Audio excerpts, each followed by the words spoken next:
విజయ్ తమిళగ వెట్రి కళగం పార్టీకి రానున్న ఎన్నికల్లో 105 సీట్లలో గెలుపు ఖాయమన్నది వెలుగులోకి వచ్చింది. సోషల్ మీడియా వేదికగా 3 నెలలుగా సాగిన సర్వే ఆధారంగా ఈ వివరాలు సోమవారం బయటపడ్డాయి. గత ఏడాది విజయ్ తమిళగ వెట్రి కళగం పార్టీని ప్రకటించిన విషయం తెలిసిందే.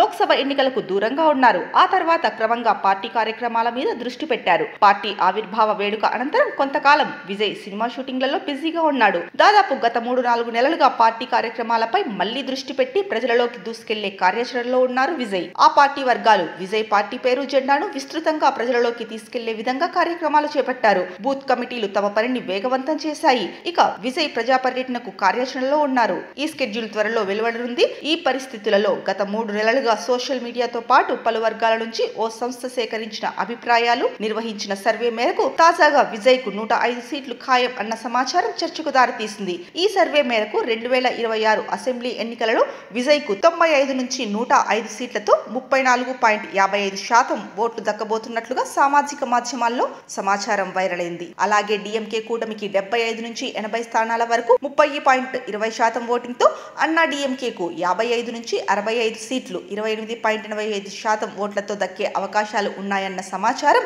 ప్రస్తుతం హాట్ టాపిక్ గా మారింది. తమకు అనుకూలంగా సర్వేలు వస్తుండటంతో మరింతగా శ్రమించేందుకు తమిళగ వెట్రి కళగం వర్గాలు సిద్ధమయ్యాయి. ఇందులో భాగంగా తమ ప్రాంతాలలో గోడ ప్రచారాలు విస్తృతం చేయడానికి చర్యలు చేపట్టాయి.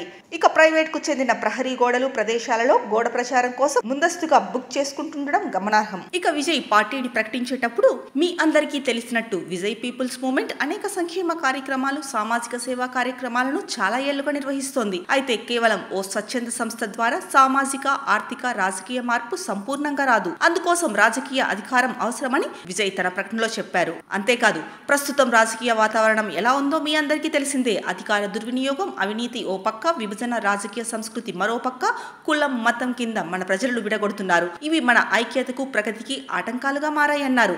నిజానికి ప్రజలందరూ, ప్రత్యేకించి తమిళనాడులో రాజకీయాలలో స్వార్థరహితమైన, పారదర్శకమైన, కులరహితమైన, లంచాలు లేని, సమర్థవంతమైన, దార్శనికత ఉన్న పరిపాలన కావాలని కోరుకుంటున్నారన్నారు. ఇక అన్నిటికన్నా ముఖ్యంగా అది భారత రాజ్యాంగానికి లోబడి ఉండాలి, తమిళ ప్రజల హక్కుల ఆధారంగా ఉండాలి, పుట్టుకతో అందరూ సమానమే అనే సూత్రం ఆధారంగా ఉండాలి.